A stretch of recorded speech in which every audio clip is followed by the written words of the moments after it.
Ang alakdan at ang palaka. Isang araw, may isang alakdan na lumilibot sa bundok upang makahanap ng lilipatan. Nilakbay niya ang mga gubat at burol, umakyat sa mga batuhan at halaman hanggang umabot siya sa isang ilog. Mahaba at malawak ang ilog, kaya huminto siya at nagplano. Walang paraan para siya ay makatawid, kaya't siya ay naglibot paakyat pababa sa paligid ng ilog hanggang sa siya'y napaisip na bumalik na lamang. Mula sa isang tabi, may nakita siyang isang palaka na tumatawid sa ilog. Naisip niyang humingi ng tulong dito. Magandang umaga, Ginoong Palaka. Tawag ng alakdan. Maaari mo ba akong isakay sa iyong likod para makatawid sa ilog? Ayoko nga. Paano ako makakasiguro na hindi mo ako papatayin? Tanong ng nangangambang palaka.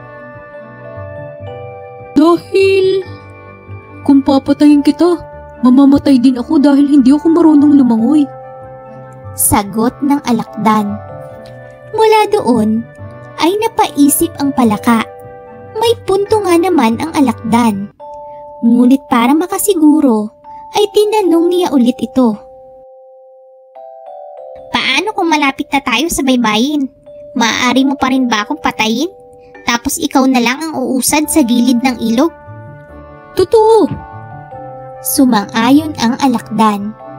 Pero walang paraan para ako'y umabot sa kabilang dulo ng ilog. O sige. Paano kung aantayin mo lang tayong makatungtong sa kabilang dulo bago mo ko patayin? Sabi ng palaka. Dahil kapag nadala mo na ako sa kabilang dulo, magkakaroon ako ng utang na loob sa iyo. Kaya't hindi ko magagawang patayin ka, di ba? Sagot ng alakdan. Sumang-ayon ang palaka na itawid ang alakdan, kaya siya ay nagpunta sa kinaroroonan nito at isinakay siya. Matapos noon ay tumawid na ang palaka sa ilog na kasama ang alakdan. Bagaman malakas ang daloy ng ilog, siniguro niya na di malulunod ang kanyang pasahero. Ngunit sa kalagitnaan ng kanilang paglalakbay, naramdaman ng palaka na may tumusok sa kanyang likuran. Nang napasilip siya, ay nakita niyang tinanggal ng kanyang pasahero ang nakatusok na buntot na may lason sa kanyang likuran. Namanhid ang kanyang laman loob hanggang sa kumalat ito sa kanyang buong katawan.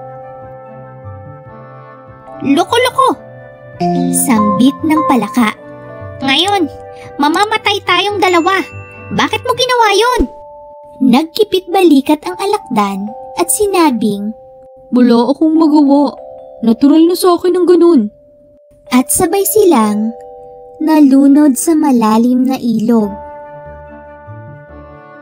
Aral sa kwento, may mga taong mahirap baguhin ang kanilang pag-uugali. Kadalasan, nagkakamali tayong baliwalain ang katotohanan ito.